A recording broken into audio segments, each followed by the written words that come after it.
Hello, everybody. Welcome to your very favorite Spider-Man podcast. Here comes the Spider-Cast. I'm your co-host, Mike Owl, and as always, I'm joined by Joshua Mervell, and today we're going to be taking a look at Spidey comics from January of 1985. That's right, and we have G.I. Jolie returning again. Thank you for joining us, G.I. Jolie. You're welcome. I never know what to say. Also, Bex Luthor is also back. Yo, what up? It's your boy. Me. Always.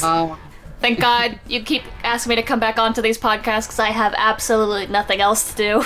I thought you were pushing things aside in your schedule to be on this show, but I guess not. Yeah, napping. I had to not take my second nap today, so. Whoa, you cut out the second one? The second one, yeah. Jeez. That's brave.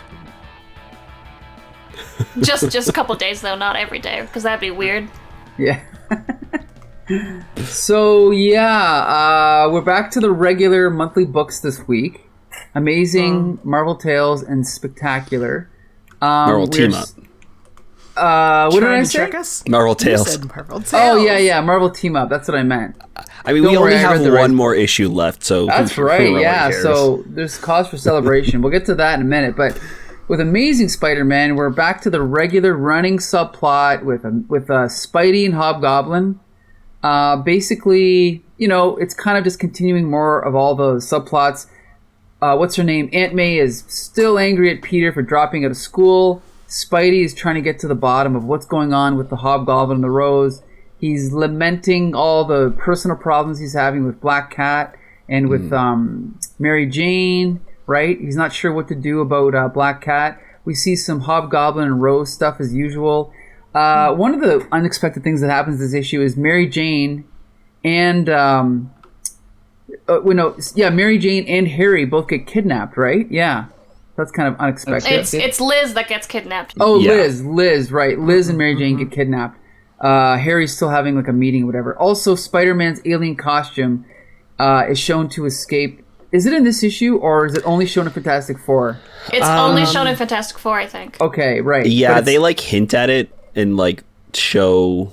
they show it kind of like getting angry or something, and then it's Right. just escaped later on. Right, yeah. So, you have to read the last two issues of last two pages of FF number 274 to find out what happened there. But basically, the thing I always remembered about this issue was that Spider-Man and Hobgoblin are fighting above the city, and I really like this kind of unusual ending where it just ends with Spider-Man riding on top of a subway train, and then he just takes off his mask, and he's sort of wondering what could be happening.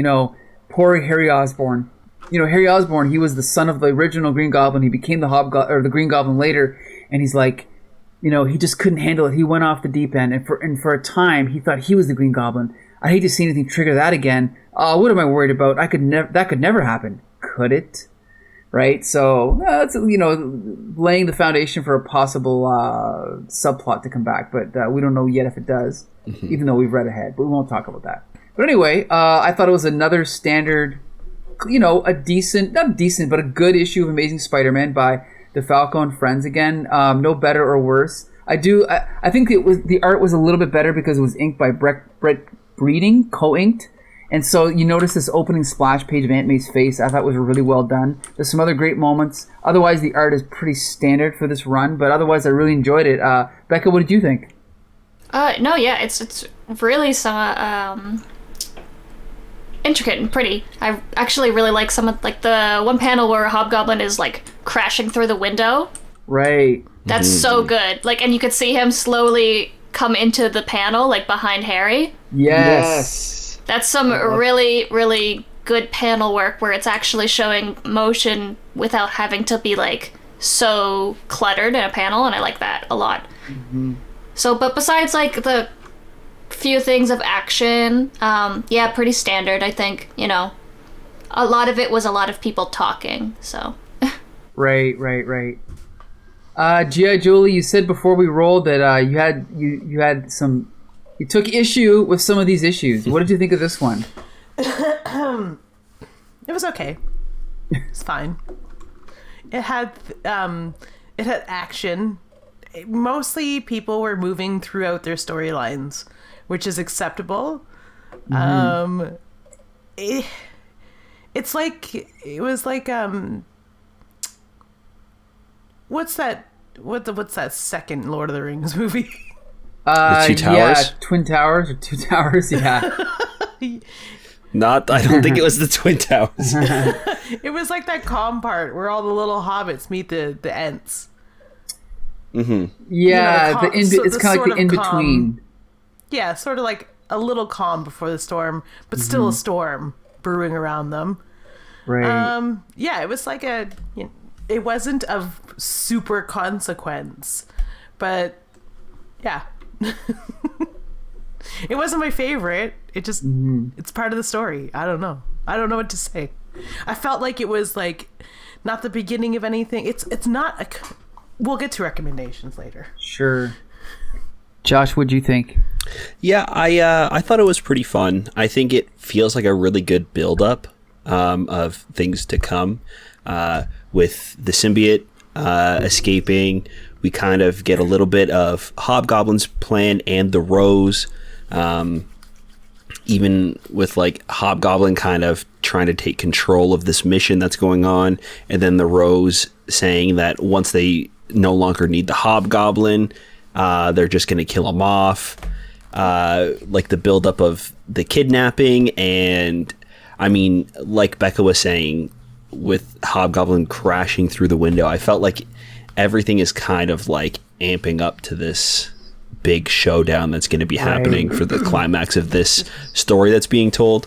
I thought even the fight with Spidey and Hobgoblin's pretty fun. It had like a kind of like a little funny moment where Spidey diffuses Hobgoblin's bomb by webbing it to his hand and throwing it into the toilet.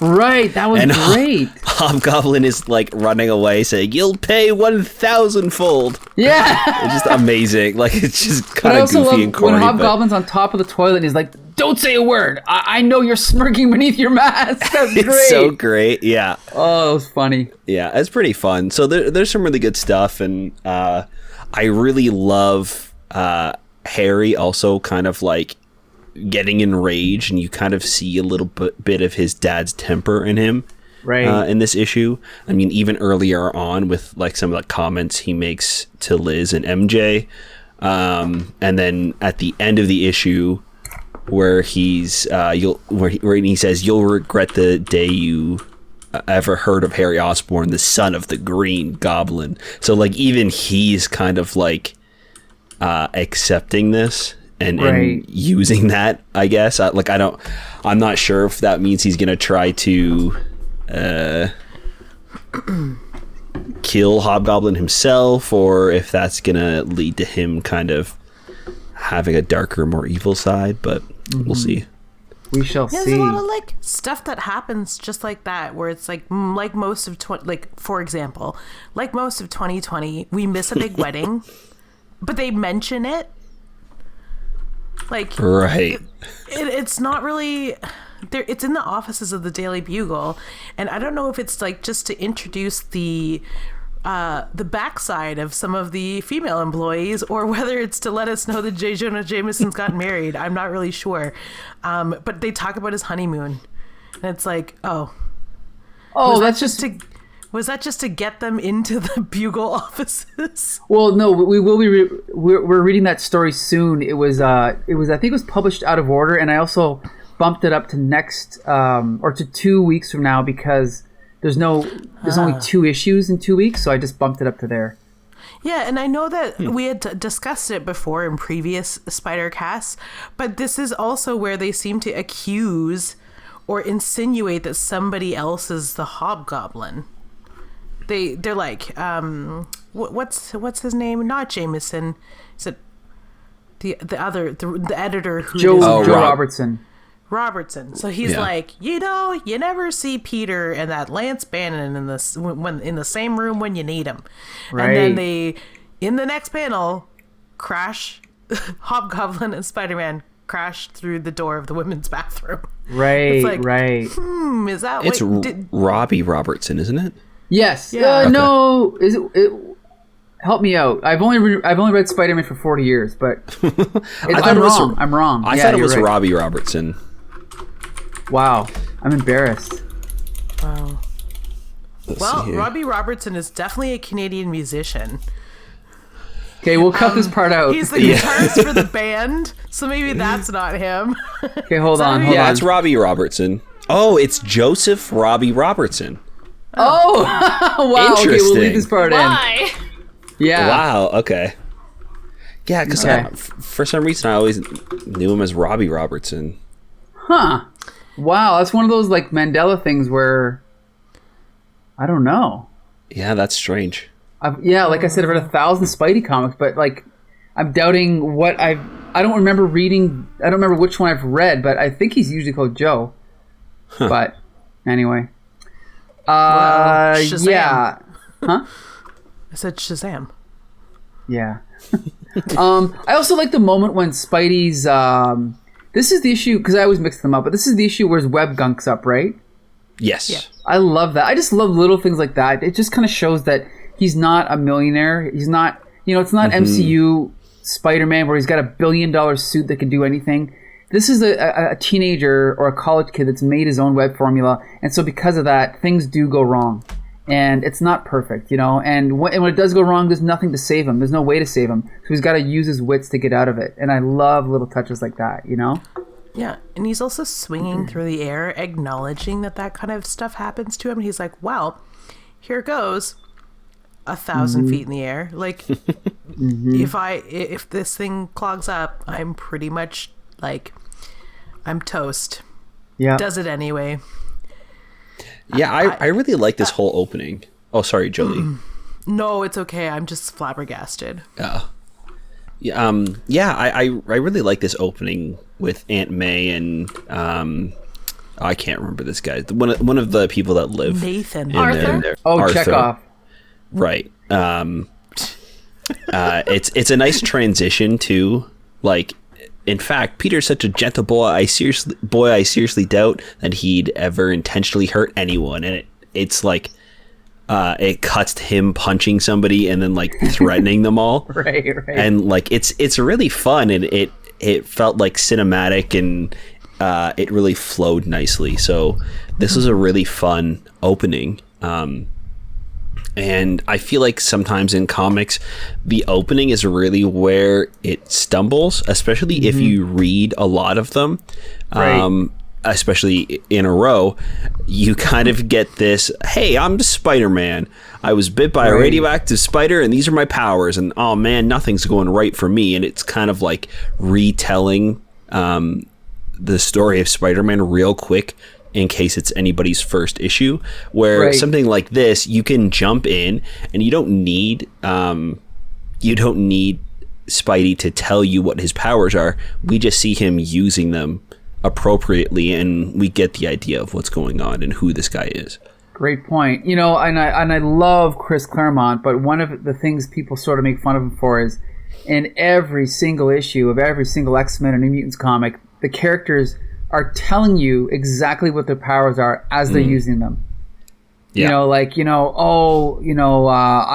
I'm nigh invulnerable when I'm blasting, Cannonball, that's a terrible accent. Or like Psylocke will be like, oh, I'll use my psychic knife, the culmination of all my psychic abilities, or however she words it. And they use the same wording every single issue.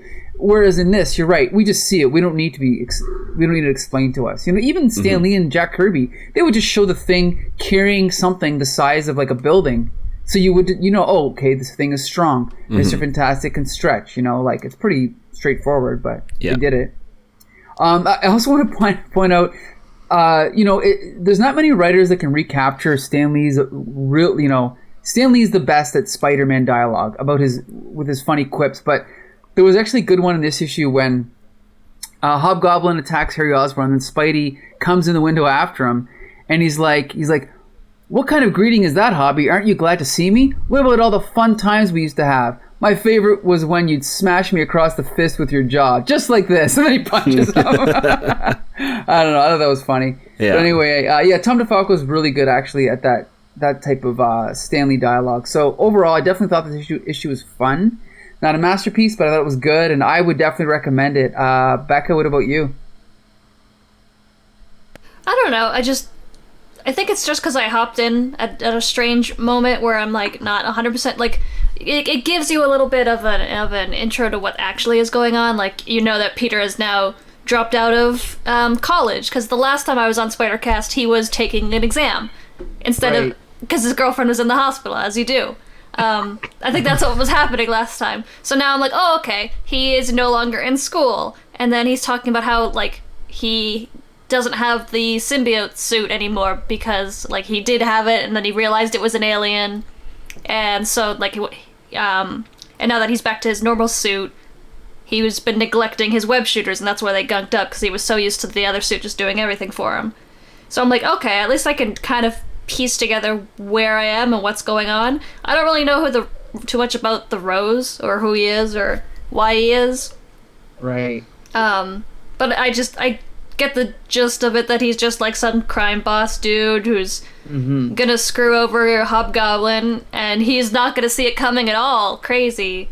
A lot of these things, it's hard to read them now in 2021 when it was written in 1985, because I know what happens basically, right? Like all of these stories, they're so commonplace and so simplistic tropes that you know what's gonna happen. It's like, well, obviously he's gonna screw him over, and it's like, oh, Harry Osborn's getting mad. Well, maybe he's gonna go all Green Goblin to save his wife, and she's gonna be like, oh, you're a monster. I don't know who my husband is. Like, that's probably gonna happen too.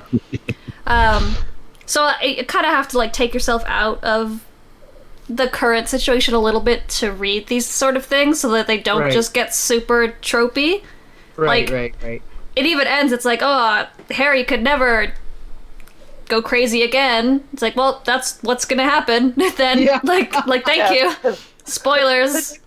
Well, I guess it's like, and to be fair, these were probably intended for, tweens, right? Just like I was a tween when I was reading these.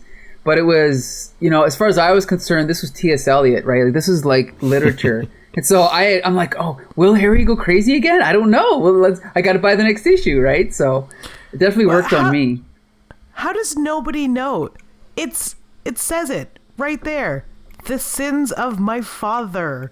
Oh, wow. He's going to go crazy, and we know it. I mean, they did kidnap his wife, and his pregnant wife. Like, yeah. No, brother. I love that they take Mary Jane too. Yeah. They're like, she's being a pest. Let's grab her too. Might as well. Like, no, you leave her on the road. Like, why would you take her? Uh-huh. She's clearly going to be able to fight you. She might come in handy. I certainly don't want to nursemaid no pregnant lady. Then don't kidnap a pregnant lady. Oh my god. Right? She's about to pop up. I guess you're going to have some wet hands, gents. I hope she just goes into labor in the back of their car, and they're like, what do we do? Oh my god. Well, that's why they kidnapped Mary Jane. Yeah, because Mary Jane can deliver a baby, What is she, a model? They got training in that. She also has a vagina. She must know exactly what to do. Just two women panicking in the back of some like slummy dude's car, and then one of them's having a baby. Poor Harry. Oh, also, the question I had, Harry Osborn is the same age as Peter Parker, right? Yes.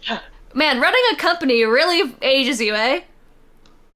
Talking about that receding hairline? He is disgusting looking. Like, why does he look so gross? Why does he look so... Not that being old is gross, but why does he look so gross? He looks like the leader. Like... Yeah, he does have a big head. I think that's just Ron Frenz's art. I don't know. But that hairstyle, that scientists have not been able to identify what kind of hairstyle that is, right? Like, what is it? I think it's a receding hairline, also with, like, tight, coiled ginger curls. Maybe, yeah. Like, yeah, really strange. Back when Lex Luthor had hair. Right, It's the same thing. But, like, he is just a grotesque human, and Liz is, like, such this pretty blonde lady, and I'm just like, he's got money, so I guess it's fine, but, like, girl, what are you doing? Like, he's the same age, like, they're all supposed to be the same age. They all went to school together, right? True, yes, absolutely. But hasn't he always had this hair? He's had the same hairstyle. I don't know if his hairline was always receding like that, but yeah, he does look pretty rough. Yeah. Why would you do that to a teenage boy? And then you have Peter in the next, like, the last page pulling off his mask and showing his beautiful hair.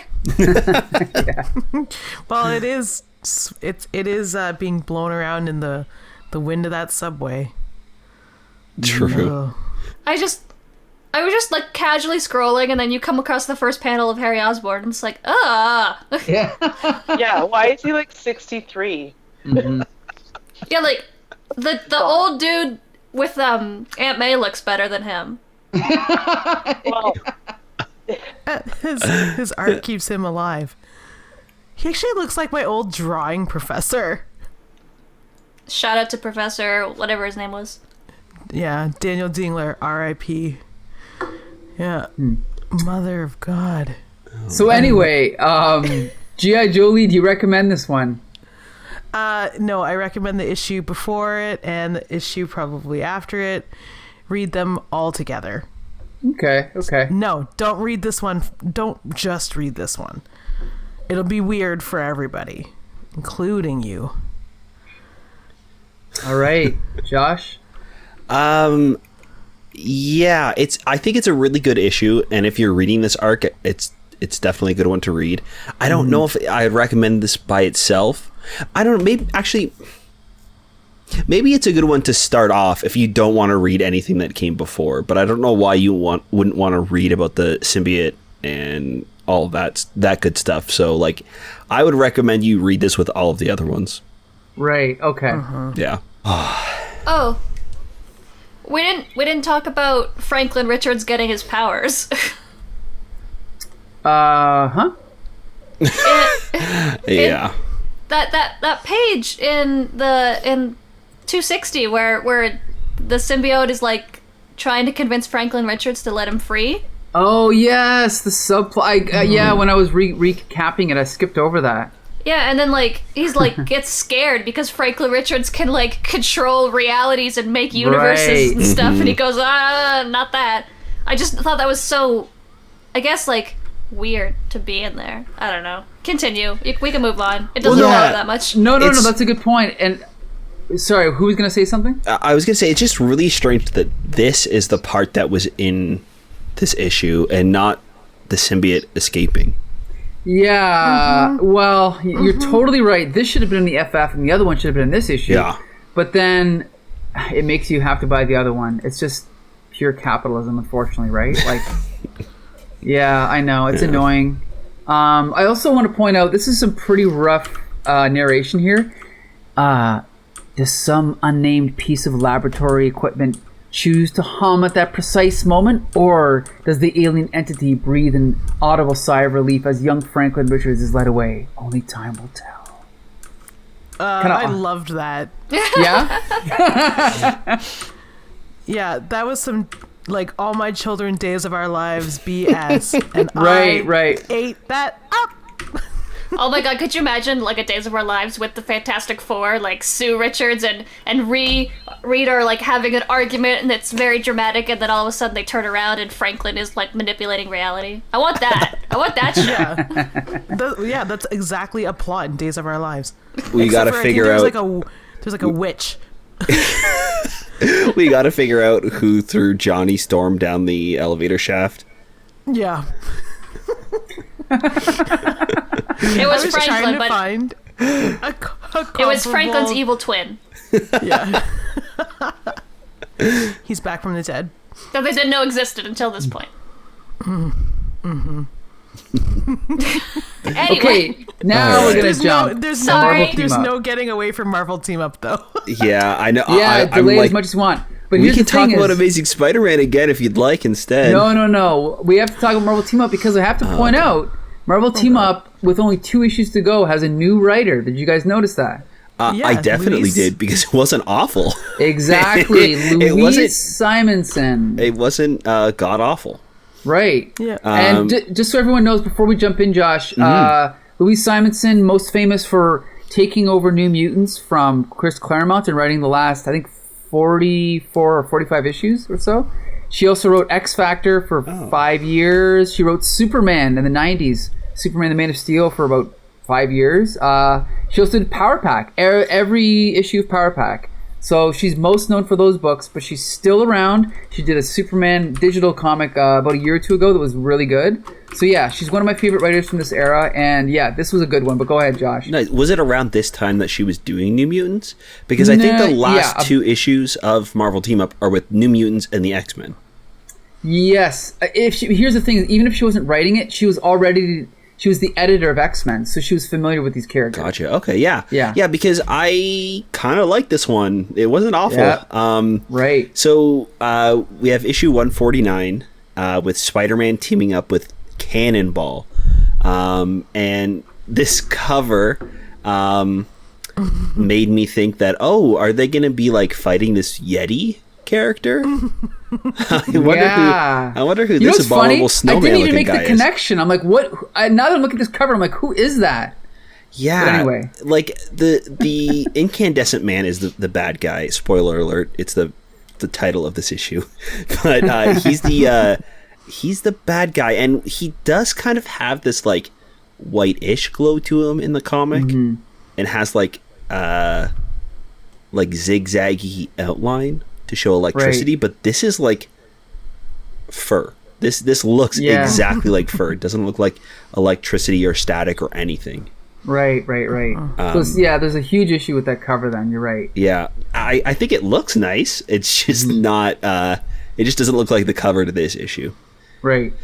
But, okay, so we start off this issue with this couple on the ferry back to New York, and as the ferry pulls into the dock, they see this body floating in the water. So the crew of this ferry pull him up, and this like black body, like it's like completely void of all color, is pulled onto the boat, and then it drains their power and disintegrates them, and this like molten man looking guy stands up and absorbs the electricity on the entire dock.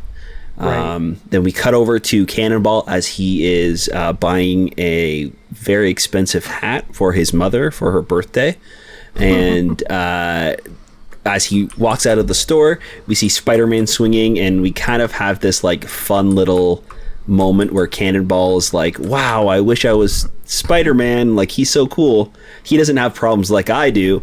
And then we cut over and we start hearing about Spidey's problems, and he goes to the Daily Bugle and starts talking with Joe Robbie Robertson.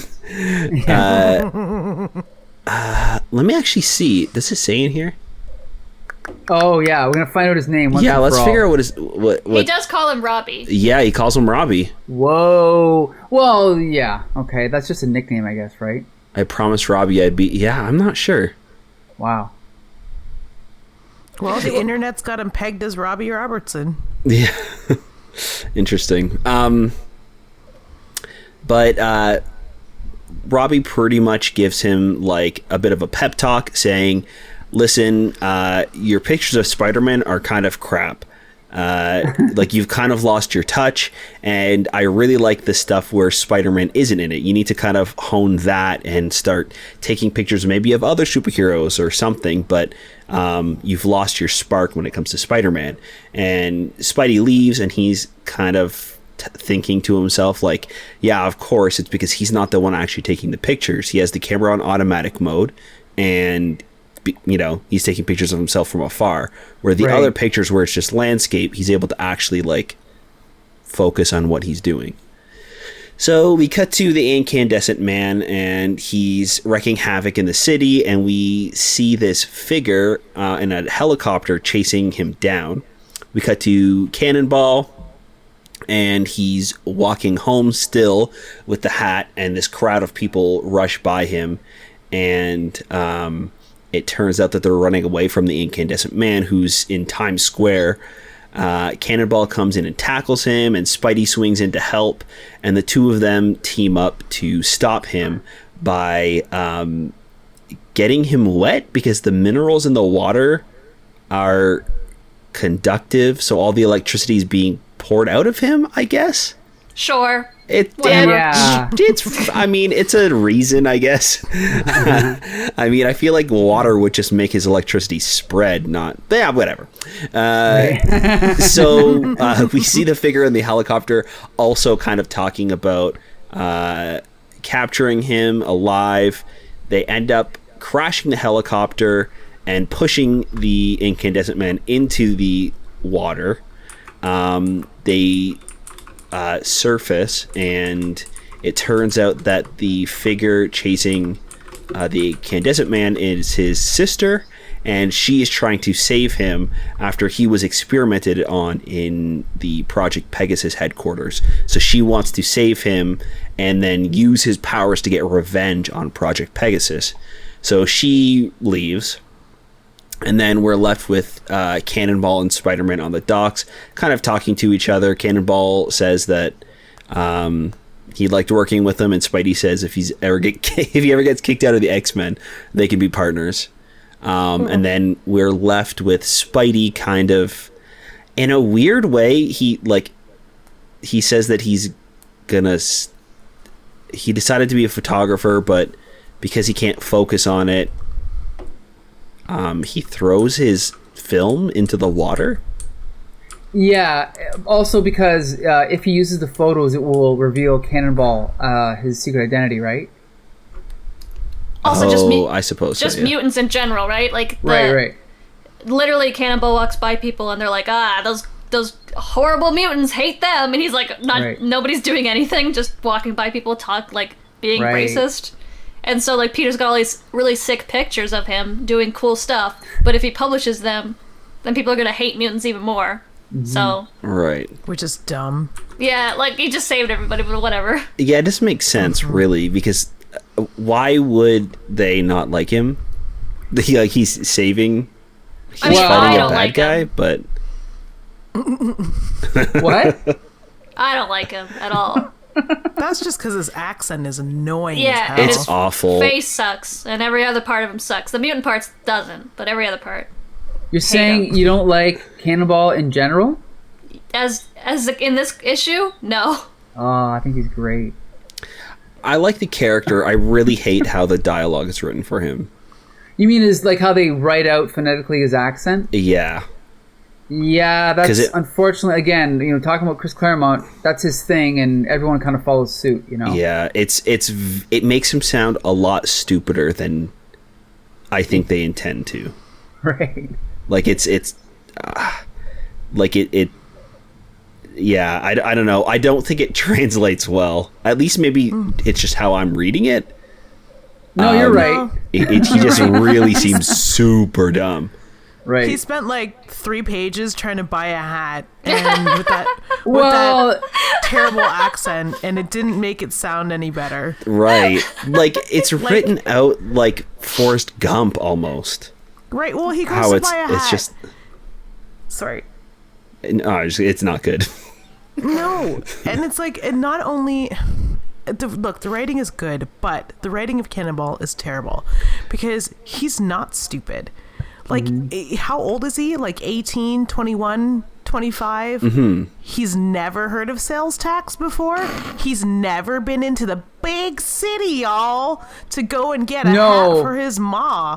I have to point out, I know someone, I won't say his name, before he moved to Windsor, he had never been to a shopping mall before. He's from Blenheim. So these people do exist. No. I know people from Blenheim, and that guy does not speak for all people in Blenheim. People in Blenheim know about sales tax. Okay. Right? Although, to be fair, I work in a shopping mall, and I've had women ask me if there was tax on items, so... There you go. Yeah, well, it legitimately... Most of them were pregnant women, and children's clothes are new job. This new job. Oh, okay. Forget it. Nope, there's no excuses. Everyone for themselves. Yikes. But well, anyway, it just makes him seem dumb, and he's not. I didn't think he was dumb. Mm-hmm. Well, yeah, I don't think what he's saying. Naive, not dumb, but yeah. I don't think that what he's saying is stupid. I think it's how he's saying it and how it's written. Mm-hmm. I don't think he does anything stupid in this issue. It's for me, it's completely in the way the words are written on the page. Right. Well, let's talk about some of the things that we noticed that were different from usual. I mean, I like the fact that the story is very simple and straightforward. Like, Cannonball has a very simple goal. He wants to get this nice hat for his mother. It's almost like a MacGuffin. It's there through the whole issue, right up until the very end. Mm-hmm. His relationship with Spider-Man, or the way he perceives Spider-Man, is defined right at the beginning, and it lasts right up until the end. And even though the Incandescent Man is a ridiculous villain, who cares, right? He's just there as like a plot point. It's just there to make the story move. And I thought it was fine. I don't know, like, again, I might actually say this is better than Amazing Spider-Man this week, arguably. Yeah, this is what Marvel Team Up should have been the entire time. Right. Like, we have Spider-Man teaming up with a character that makes sense. The stories match up nicely. It's Spider-Man in his element, right? Like, you have Spider-Man, his whole thing is he's the friendly neighborhood Spider-Man. So it's like, he swings around New York and he, fights crime wherever he can. It's not like he's always just like running into it randomly. He actually goes and swings around the city and make sure that nothing bad is happening. So, right. So for him to be like swinging around the city, and he just so happens to be around a hero who is fighting crime, it makes sense that he would jump in and team up with them and help them out, because that's what his responsibility is. Where a lot of the other stories, it's just like, why is Spider-Man even here? What is going on? These characters don't even talk to each other, and then all of a sudden they're fighting the bad guy together. It doesn't feel like Spider-Man belongs. Where this, like, the two stories connect extremely well. You have Spider-Man, who's kind of estranged for Aunt May at the moment, and then Cannonball, who is buying a hat for his mother, and it's kind of like a story of both of them, I guess, connecting or doing something for their like mother figure. Yeah, so like they connect on that. It's not like super deep, but at least it kind of connects. There's that through line there. Yep. So this is one of the strongest Marvel team ups we've read, and I'm so sad now. Like, if 150 is also like this, it's going to be kind of a shame that it's going. It's coming to an end. Yeah, it started getting good right when everything was all over. Well, the good news is that Louise Simonson writes the first few issues of Web of Spider-Man, so we got more Louise Simonson to come. But Julie, what do you think of this issue? Oh, I loved it. It was super fun. Again, it didn't teach me anything new about Cannonball, but it didn't make me feel anything new about Cannonball either. I really enjoyed the writing. Like, it didn't hurt to read Marvel Team Up for the first time in about 50 issues, but like it was logical. The reasons why they came together were logical, right? Even though it starts with like dredging the body of the Incandescent Man out of the river, like total strangers on a ferry are watching that happen, and then it cuts. Like, it's for the first time, it doesn't feel shoehorned and forced. Right. And I too am a little disappointed. My favorite part is when he sees Spider-Man swinging around New York as a mutant who has powers and is considered a superhero potentially. The way that he talks about him in his head, that all it takes is those two panels to connect their stories. You're right. That's it. And it's simple. It's just so simple, and the past writers could have just kept it simple. They could have been good. They could have been great. That's the thing, is it's almost like now that we see it done right, it's like, oh yeah, it's obvious. It's obvious how you make a good Spider-Man story. So that makes it even more frustrating about why so many of these other guys just didn't do it right, you know? Yeah, like we've had stories where we see other heroes, like the Human Torch. He was also just happened to be in New York, but it still felt shoehorned. He lives in New York and it felt shoehorned. Right. Yeah. So this guy just like is taking a trip to New York from Kentucky. Mm-hmm. Or maybe he's just like, he's at the mansion, which is upstate, right? Right, yeah. Upstate New I York. think, Yeah. I think at this point he's living at the mansion. So it's like, all he's doing is taking a day trip to buy a damn hat. Mm-hmm. And it feels fine. Feels good. Yeah. I think that it really works because these two characters are so similar. Yeah, that's a good point. That's a good point. They are very close. I mean, even at the end, Spidey says something like, "Oh, that hat's really nice. I know somebody who would love that." And he said, "Oh, yeah, it was pretty expensive. It was $54. But who am I kidding? You'd be able to afford that." And then runs off.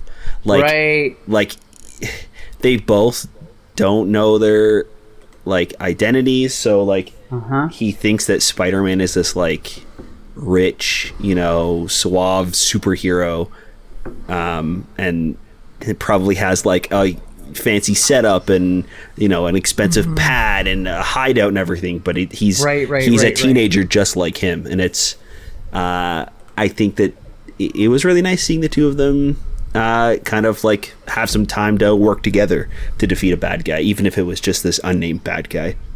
That's not really what the story's about. So Becca, I mean, you talked about Cannonball, but what did you think of the rest of the issue? No, everything you guys said was true. Like, I do like how that they are so like juxtaposition with each other. How Cannonball is like admiring Spider-Man for these traits that Spider-Man wouldn't say that he would have himself. Right. He's like looking up to him. He's like, "Oh, I wish I could be a hero like Spider-Man." It's like, you're literally an X-Men, but okay. And then meanwhile, the rest of the story, if you're like paying attention, Spider-Man doesn't really fight the Incandescent Man a lot. He's trying to get a good picture. Right. So he was just talking about how like good of a hero Spider-Man is. Meanwhile, he's doing most of the heroics, and then until Spider-Man's like, maybe I should, quit trying to take a picture of this giant ball of fire and actually help out. Right. So, and then it's Spider-Man's move that's what saves them, is because Cannonball sees Spider-Man do that spin move, and he's like, well, maybe I could do that for me. And it's like the first time he learns to turn while he's using his mutant ability. So it's just like a nice moment. It is crazy that this is issue 149 and they figured out how to get two superheroes to make sense being together, and the catalyst for that is a fancy hat. Right. Like it is dumb. It's like, oh, he's buying a hat for his mom, but also like sometimes you just gotta do dumb stuff and buy your mom a hat. Like it seems real in like a dumb way. It's like you have. Oh, go ahead. No, sorry, go ahead. I was just going to say, you have all of these heroes, they all live in New York, and yet this is the first time that it's made sense that they've come across each other randomly. Yeah. I mean, Cannonball is in Westchester County, so he's probably never been to New York City, so. But yeah, I get they your do point, team up, and I think even Cannonball talks about the fact that they teamed up before. Yes. In one of the annuals, I think. Right. Yeah. Peter remembers him. Yeah. Mm-hmm. Yeah. Oh no, I was just gonna say, even it's crazy how it all happens. The catalyst is one simple thing, because even Harold and Kumar were only wanting White Castle, right? And it turned into a big adventure. Okay. I think Becca was really right, and I didn't realize it until she said this, with Cannonball learning how to do that spin move from Spider-Man. Right, yeah. I think that's also another really great reason why this works, is because they're actually teaming up. They're actually working together to defeat the bad guy, instead of Spider-Man getting knocked out and then it's the other superhero's job to finish the job at the end of the day. Like it's the two of them actually working together to do something, where it usually just feels like somebody else's story, and Spider-Man just happens to be walking through the panels. Yep. So, Yeah, And because it's- even go Go ahead. ahead. No, go ahead. I was just gonna say, the ending could not have happened if they didn't work together and grow from each other. Like it Great had point. to work that way. yeah, you're totally right. yeah. Now, And do it's you- like Go ahead. Go. there's like sort of like an unspoken team up happening too, where you get the incandescent man's twin sister gets popped in there too, and she even is part of the team up to kind of help rein him in. And that's not shoehorned. Even she's in there helping. It's like, it's just a testament to good writing. And also, she has a real character. She talks like a real person, you know? And it's pretty remarkable that this is one of Louise Simonson's first scripts, because she was just an editor before this. So it shows how good a writer she is. And do you think it has anything to do with the fact that she's a woman? Do any of these differences? Because we've read a lot of Spidey now on the show. We've read what's 70 times 3? I have no idea. Like over 200 Spider-Man comics. There's definitely something different about the 210. Yeah, okay, there you go. You know, even just the idea of buying that nice hat for your mother, do you think that's something that is in there because she's a woman, that she would think of that? Anyone? Like, yeah, no man would think to get his mother a nice gift. I wouldn't. He'd be like, yeah, what is my mom like? She's a mom, so probably cooking or cleaning. Happy birthday, Mom! And then, meanwhile, this one's like, oh, if my son got me a nice hat, that'd be so lovely. I would love that. I don't know. It's just, we can't like just generalize, be like, oh, because it's a woman instead of a man. It's like, no, it's this woman is writing it, and she understands that there is detail in the world, and like those little details matter when you're telling a story. Yeah, I don't want to speak on behalf of all women, but I don't think it's necessarily No, go ahead. has to do with. I don't think it has to do with her being a woman. I think it probably has to do with her being an editor, and the fact that could be. she was going through all these stories and fixing the problems, and she's probably just good at knowing what stories should be. Right, so she has That's a all good these point, years yeah. of experience fixing stories that she knows now how to write them and write them well. Right. Well, we haven't even touched on the art. We're going to briefly talk about the art. This is Bret Blevins, who went on to do New Mutants with Louise Simonson. So if you ever get a chance, check those out. It's not quite as polished as his later work, but he did get a lot better. He also became, I believe he went into animation, and he recently did a Batman the Animated Series style Joker and Harley book a few years ago. So if you get a chance, pick that up. But again, not as good as his later stuff, but I thought the art he was really good. Josh, what did you think of the art? Yeah, it was pretty good. I mean, other than Cannonball's face. Yeah. I feel like sometimes his face changed throughout. Like, I could still tell that it was him, but I felt like the proportions were, like, different from page to page. But, no, I thought it was pretty clear. The action was nice, and I could follow the layout of everything going on. Yeah, it was pretty solid. G.I. Jolie? Yep, it's fine. Yeah. It's good. I don't know, like, if you look at, like, page 6, that shot of Spider-Man leaping through the air and, like, there's, like, ghost images and then he lands on the thing. Like, that's a good page, you know? And, like, if you just flip to the next page, Spider-Man looks a little bit off model with the way his eyes are drawn, but I like the shadow on the back of his mask and, like, the shadow that's coming up from the light below in the city. Like, that right there feels more like a superhero mounted to the side of a building than most of the Spider-Man art we see from other people. So, again, he's a young artist, but he has a lot of promise. It's less about the modeling of the characters and more about the storytelling in the pages themselves. He's less of a pose artist. Right. Though he is good at it. He understands that superheroes should be shaped a certain way when their bodies are doing certain things. But, like, there's page 19 where Cannonball is kind of, like, falling through the air. That is really good. The part where he learns how to do that flip. Okay, I'm going there right now. Original 19. Oh yeah, that's great. That's great. 19. It's super artful, and unfortunately, you don't see a lot of that. Yeah. In a lot of contemporary art, because they're so preoccupied with the amount of bricks in a wall. Right. Like, I don't need to know that I don't need to see the texture on that wood dock to know it's a wood dock that he's flying by. I want to point out one of my favorite panels on digital page 13, the bottom middle panel, when Spider-Man scoops up Cannonball after the dog has taken away the hat. Cannonball gets the hat back from the dog. That is a great shot because of the first of all, like the how fluid the lines are, the composition of the shot, like the X, the way that their bodies form an X. The fact that Spider-Man's web is going off panel, and then from the other side of the panel you see the previous web that he was swinging on. The fact that the dog's coming off the panel, you can see that Spider-Man is essentially swinging into the panel and he's about to swing out, and it's just so well done. I love it. Anyway, Becca, what do you think of the art? It has one of my favorite things from old comics where the backgrounds are some of my favorite things to pick apart for older comics. And it does one of my favorite things where it sets up the background in certain panels and it's a little bit more detailed, and then there's no background, it's just flat color. Or there's just like a couple little lines of movement. Like in the hat shop, it sets up that he's in this shop and there's a bunch of hats and he has no idea what to choose.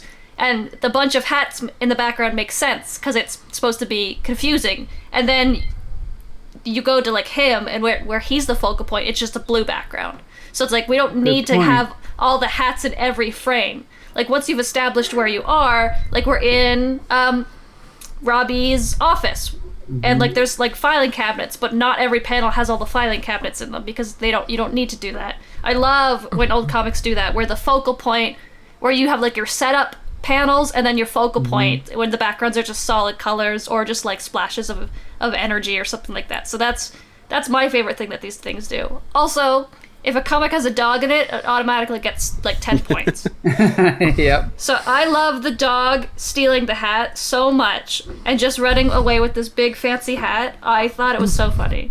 Like, and it's the little details. So like the dog steals the hat and he's still in that panel just shadowed stealing the hat, and then if you go down more he's running away with the hat and then Spider-Man takes it from him. Like it's cute. I like it. I like the little details. Yeah, and it shows that he probably has actual training to be like a cartoonist, to show all those little details. Like, it's great. And like I said, he gets much better, so if you get a chance, try to follow his later career. But so everyone's talking about the art now, right? Yeah. I think? Yeah. All right. So I can say I definitely recommend this issue. Possibly the best issue of Marvel Team Up we've read. I have to double check that, but definitely one of the best. I recommend it. It's a standalone story, so I think anyone can read this. Josh, what do you think? Yeah, I completely agree. I think that the only other story that I maybe liked as much as this one was the one with Gargoyle. Oh yeah, that one was good. That one was really fun because there wasn't really anything going on. It was just two people chatting for the entire issue. Right. Yeah, this one was really fun. Solid story. There was reasons for all the characters to be there. The art is great. The storytelling through the art is fantastic. It's definitely a recommend for me. All right, G.I. Jolie. I recommend that if you're the city planners for New York City, it's inaccurate. Don't read this one. It's inaccurate. The mineral content of New York City water is lower than, say, the mineral content of Los Angeles city water. And the Incandescent Man, I've been researching while we've been talking. The Incandescent Man would have he would have been less. He would have been less shiny in Los Angeles. So had they been able to move the story there, that part of the story where he loses his powers to the water might have been a little more accurate. But and I'm talking about parts per milligram. It's like tens. The difference between New York and Los Angeles is, anyway, I recommend it. It's definitely 100% the best Marvel team up I've ever read. And now I'm going to go search out that Gargoyle issue because that sounds pretty good too. No, I was going to say, I can't even remember the last Marvel team up you guys had me do. It had something to do with snakes, I think. Who cares? But this one,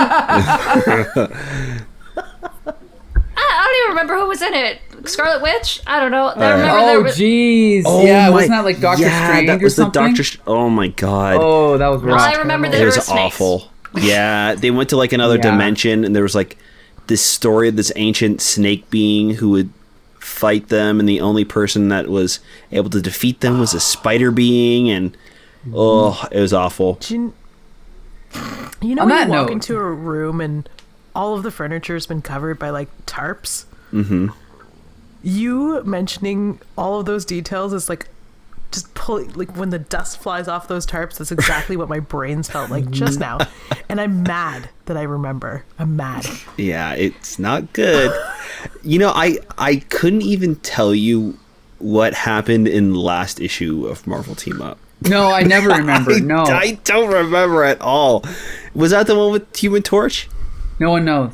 Okay. Yeah, it was. It was. We'll never know. No one No, knows. and that's the It's thing lost. is that it's not even like we're saying this issue is a masterpiece. It's just that it's like duh, yeah, this is a story. Yeah. This is how you do it, you know? It just doesn't suck. right, Yeah. right. Yeah, it tells the cover tells you what happens in this issue. Yeah. These two characters team up. That's it. This is the first time that has happened in Marvel Team Up. In 150 issues, 149 issues, this is the first time anybody has actually teamed up with Spider-Man. Good point. Yep. I mean, before we move on to Spectacular, was anybody else just a little bit disturbed about like where this was going when they saw that weird floating body? Ugh. Yeah, that was very weird. Very Yeah. weird. Yeah. I was so Kinda dark. surprised we saw like the bodies disintegrating too. Yeah. Like that Spooky was skeletons. yeah. Yeah. And Well, anyway, now it really let's jump kind of. to what's that? Oh, was that Julie? Oh no, I'm confusing it with the next issue, which we'll move on to now. I was going to say, I'm just going to briefly mention that chronologically before the next issue, if you are following along, you can read the last 2 pages of FF, Fantastic Four, number 274, in which we see the alien symbiote escape from its little prison in the Fantastic Four's Baxter building.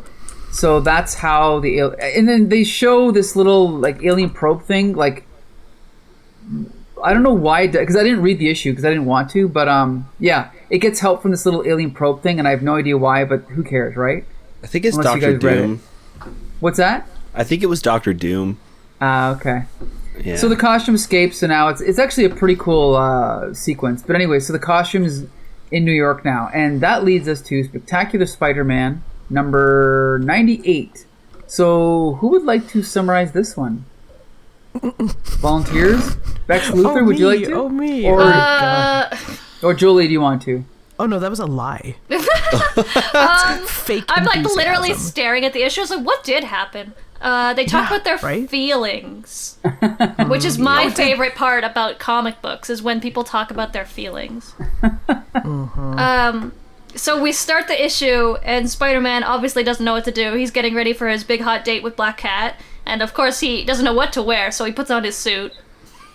Which, like, and then he just breaks into her apartment. Oh, yeah. And she's fully costumed too, just sitting on her couch, as one does. I know I always hang out my finest leathers when I'm just sitting at my house, not expecting my spider boyfriend to break in through my balcony to talk about his feelings. So then that happens, and like he knocks a bunch of stuff down, they're cleaning it up, and then she suggests that they maybe go talk on a rooftop instead. Which I was like, good suggestion, because that'd be really funny if you just talked in your apartment. Like, maybe I don't have superpowers, so I don't know how a superpowered relationship would work, but maybe just have a coffee, like sit down. Like, they both know each other's secret identities, so I don't understand. It's whatever. true. I don't think we ever really see her like not in the costume. No, you're right. We never do. Like, That's a I good think point. even leaving the hospital, she like, all right, time to put my not hospital gown on.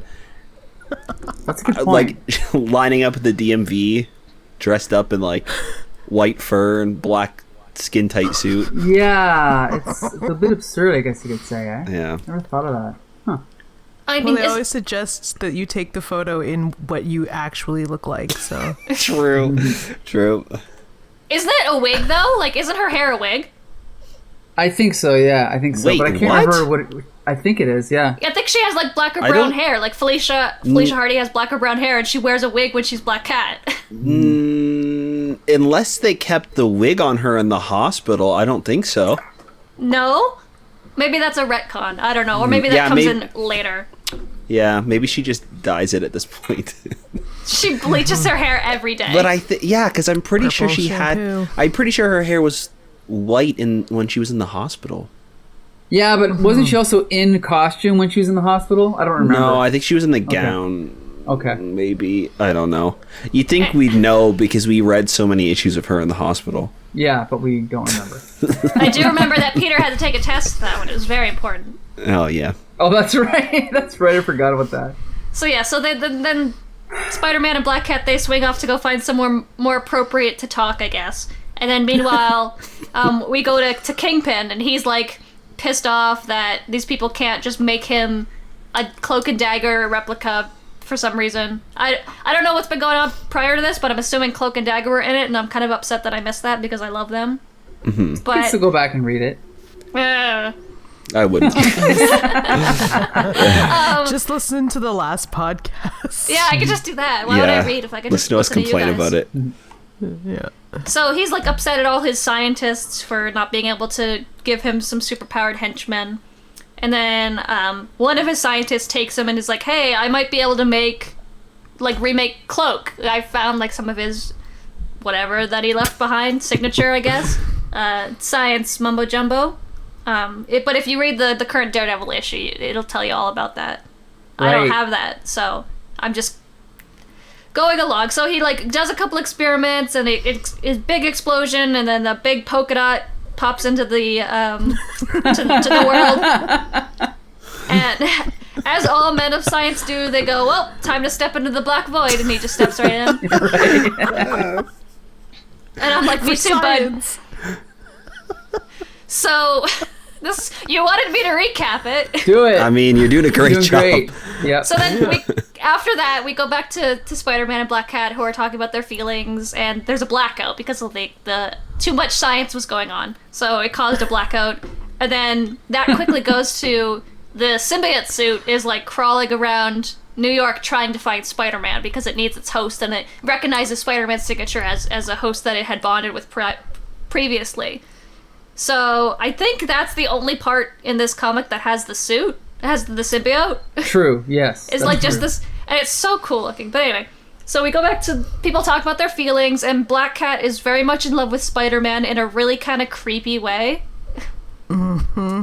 Yeah. Like it's really disturbing, and poor Peter is like, how old is he in this? Like 19, 20? Yeah, something like that. I don't know. Yeah, about that. He's like, and he has just the best luck with girls, so he doesn't know how to deal with his feelings. And then, of course, the blackout, he has to be like, oh, people are probably looting because there's a blackout, I gotta save them. And she's like, all right, whatever, and follows him.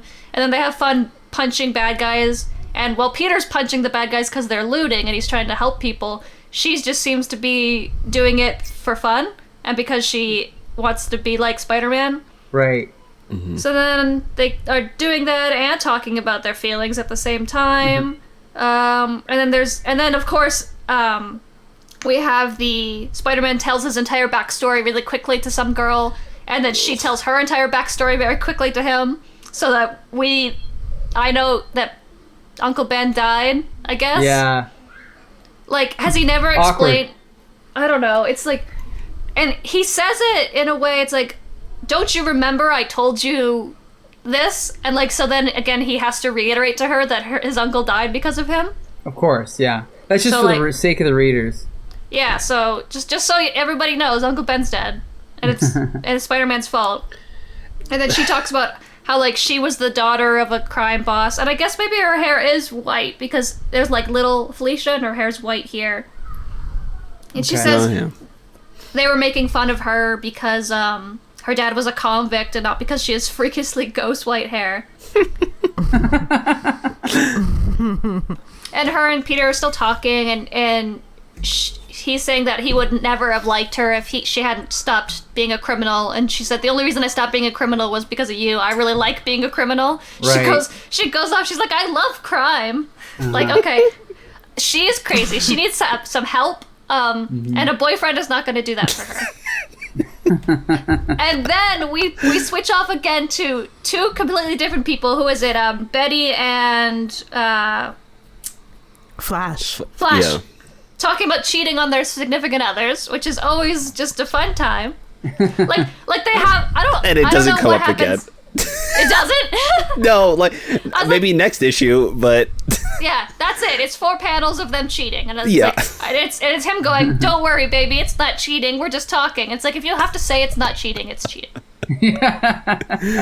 So then we have a little bit of a flashback to the black suit, him telling her, "Remember that?" And she's like, "Yep, that was a couple issues ago. I remember." And then now we're back to the scientist guy, and he's in the polka dot dimension. Yep. Sure is. And he's like going crazy, and he's trying to, I don't know, get out, I guess. I have no idea what he's been saying like this whole time. But he comes out, and he is the polka dot man. Well, that's what happens when you step through the polka dot door. Oh. Like, he's trying to be Cloak and or Dagger, I guess. So, like, sure. Polka dot dimension is kind of like Cloak, I guess. And then he realizes that these little, like, the dots all over him don't come off. They're like portals to wherever. Right. But it's not important, because what is important is we have to talk about our feelings some more. Felicia, stop stalling. With the blackout over, there shouldn't be any more emergencies to interrupt us. And then she just goes off, be like, "Oh yeah, I asked the Kingpin to give me superpowers, and he did. And I helped him with one thing, and that's it, right? That's how that works." And Spider-Man's like, "No, idiot, he's gonna come back." She's like, "But I did the one thing he asked of me. He seemed like a great guy, give me superpowers." And Spider-Man's like, "What is wrong with you?" And then the issue ends. Yes. Mm-hmm. That actually was more entertaining than the comic itself. Yeah, it's not great. But here's the thing. I personally love this character, who we find out later is called the Spot. So I have no problems with this origin. Becca, what did you think about this origin of this character, the Spot? It was like the most fun part of the comic, because it's like actually interesting. Right. It's the only thing that actually happened. Yeah, something happened. And like, I kind of want to know, like, what else happened. Like, he goes into this thing, and, like, I know about Cloak's powers, but when he comes out and he's, like, this crazy portal man, he's got all these, like, spots on him, and he can shove his own hand at him. I was like, oh, that's kind of a neat ability. How is he gonna, like, use that for crime? But then he finds out about his powers, and instead of anything else about him, it's just relationship drama. Mm-hmm. And then he still kisses her after all of it. Yeah. Sorry, I'm so mad about this. This issue made me really mad. She's not healthy for him. I understand she's beautiful, but there's more to it than that. I want Becca to be in the next issue. Just like as a character? Talking to Felicia. Yeah, like, listen, you guys are not good for each other. This is not a healthy relationship. What the hell is going on? Yeah, no, this issue was stinky. It was bad. Like, I feel like we have read this before, and it's probably because we have. Like, yeah, the same things happen over and over again with these two, where Spidey is upset that she doesn't like Peter and only likes Spider-Man. Mm-hmm. She's upset because he won't let her become a superhero or do her own thing with him. And then they fight and argue the entire issue, and then at the end, nothing is resolved. They kiss and they go their separate ways, and then the same thing happens the next issue. Like, right. It's just it's like, yeah, they finally are talking about the fact that she got powers and got them from Kingpin, but nothing has changed by the end of it. Good point. You know what I mean? Like, he already knows that she had secret powers. The only thing new that happened in this issue is that he now knows that she got them from Kingpin. Nothing else changes, and it's just dragged out way, way, way too long.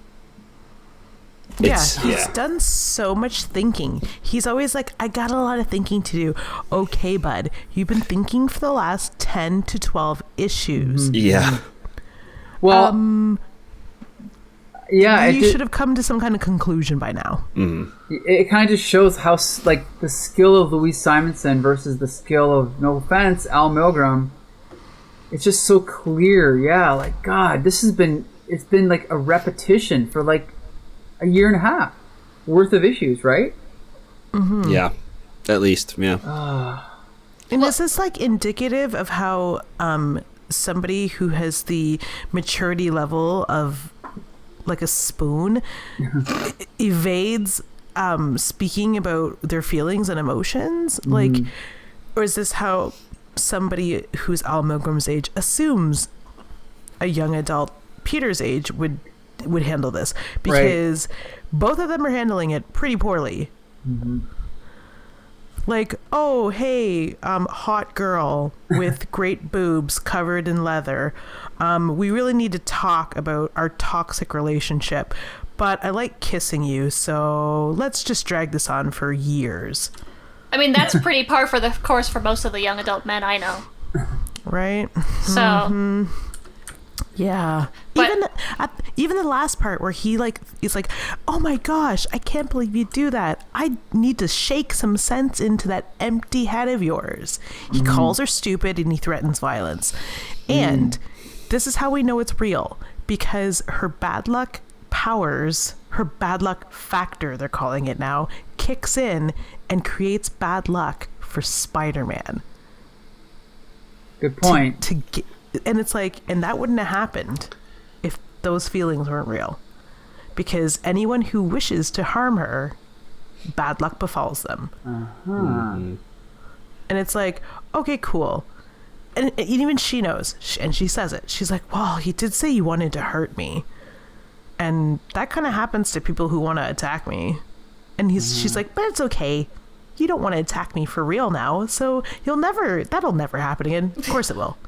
Of course it will, and you might die. So maybe you just walk away. Black Cat is written so airheady in this, and it kind of pisses me off because she's not dumb. Right. She's like one of the world's greatest thieves. And she's just like, oh, I love you, Spider-Man, and that's her personality in this comic, is that she's in love with Spider-Man, not Peter Parker, just Spider-Man. And like she's like, I gave up crime for you. I do everything for you. Oh, you won't hurt me. And it's so shallow. It's so flat. It's disappointing.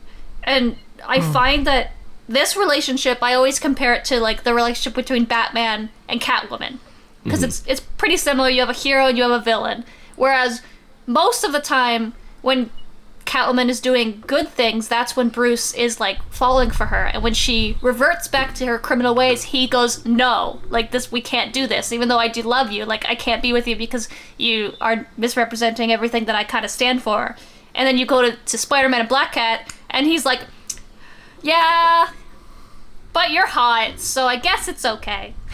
You're hot and you love me. Yeah, it's a very shallow relationship, especially in this issue. It's very, I don't understand why either of them like each other, and I don't understand, like, I don't know, it just, I would read a whole issue of this Polka Dot Man before I would read another one of Black Cat telling Spider-Man that he loves, or she loves him, and him going, yeah, but do you? And then, like, gaslighting her and swinging away. Yeah. So, Polka Dot Man 2021. Thankfully, there's only, 2 more issues of this to go? And then Al Milgrom is out the door. So, things are going to be changing soon. This issue, not great. Well, there is one thing we forgot to talk about. Oh. Was it the Kingpin? No. Was he in his underwear again? No. But, along the same vein, John Romita Jr. won Marvel Hunk of the Month. Oh, that's right. That's right. I skipped that part. Look at that sexy photo. Digital page, what is this? Digital page 22? Yeah, it's in between original 20 and 21. But Yeah. He looks like a young Eric Estrada. Yeah, he's got like almost like a Ruffalo thing going on too. Yeah. And I love how it's like, what do you say, ladies? I've been waiting to hear from female readers about this. Really? Yeah, There I'll are be female waiting to readers at hear this from you point? female readers about the idea. Oh my god, when men call women females, I immediately go, oh, I don't want to talk to you. Ever. What do you say, females? The female species. Okay, actually, there is something else I wanted to talk about. It's Kingpin's stupid glowing diamond. Why on the cover, it's the only thing that's like bright on the Kingpin. It's like the focal point of this cover. My eyes immediately go to the center of this shining diamond on his chest. That's a good point. That's a good point. It's so frustrating because I want to know what the heck it is, and it's nothing. I looked it up. Nothing. I couldn't find anything about this stupid diamond brooch he's got on. It's just it's a badly designed cover. What were you gonna say, Jolie? Well, I'm not sure. Is it not just like a? I don't think it's his superpower, because his superpower is just being like a tank. Thick. But yeah. What do they call those? Yeah, it's just a brooch that's on his ascot. ruff. Ascot. Yeah. But why? Yeah, I get what you're saying. It doesn't have to be that prominent. Yeah, it's so strange to me. Is it a metaphor for like a gem? And is that why Felicia is attracted to what the Kingpin can offer her? Because she's a jewel thief? I don't know.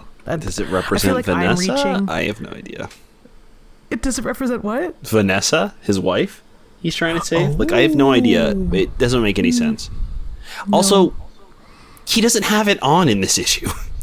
Right. No, He's not wearing it in the actual comic. No. So it's just a rabbit hole. Yeah. He is wearing some pretty baller pink pants. I will say that. Yeah, that's true. Yeah. Like rocking the yellow vest, white coat. Dude's got a lot of money and chooses to look like this. He can afford only the finest magenta silks in his pants. They only make Kingpin's pants in size double extra large pink. Pink, yeah. Yeah. And he's got wingtip shoes on, like it's the freaking 1940s. I love the panel. Yeah, I love the panel of him on original page 6. Like the bottom left. Like he's just an egg. Like his whole body, like he's drawn as like this big muscular, like intimidating figure, and then just in that one panel he's like egg. He's just bum, bum, bum, bum, yeah, bum. it's very reminiscent of Kingpin from Spider-Verse, actually, where it's just like this huge big just round shape and this little like tiny head up top. Well, you know what else we should point out? This art is by Herb Trimpe, who I think has done 2 issues in a row now. I actually think they're pretty good, but again, that doesn't necessarily mean he makes characters look good or attractive, but he's definitely a good storyteller. So I had no problem with his art, but the story was not great at all. Yeah, on original page 10, there is a panel that I did notice as I was reading it, where I don't understand how Spider-Man is doing the thing. Oh, you mean when his head is on backwards? Well, like I was like, is that his foot? And I was like, no, that's his hand. And I was like, wait a second. Yeah, and like it looks like that's supposed to be his right hand, but it's really his left, and his whole body is turned. I think at one point, on original 14, Spider-Man has 2 left feet. Oh my god, that's so funny. Yeah, so it's just like weird things like that make the art messy, but everything is clear as to what's happening. So I guess in that sense it's successful storytelling, but it's definitely not the best art I've seen. No. Spider-Man's pulling like a classic Catwoman, like you have your boobs and your butt in the shot at the same time. Yeah. I can that's good for me. I got it. Yeah. As long as I can see the curvature of your curvature. Right. I mean, that's why ladies love Spider-Man, right? He's got the booty. Yeah. That's why I like Kingpin. That's for sure. He's thick with 3 C's? Like 3 C's. 7 4. C's. Yeah. 7 C's. I'm no sailor, but okay, that's enough. Do you know what I really didn't like about the art, though? The fight choreography is terrible. Do you have any specific examples? Or? Yeah. Original, page 11. Like when Spider-Man turns into a right angle and punches a dude. Yeah. I love that. Yep. Or he's yeah.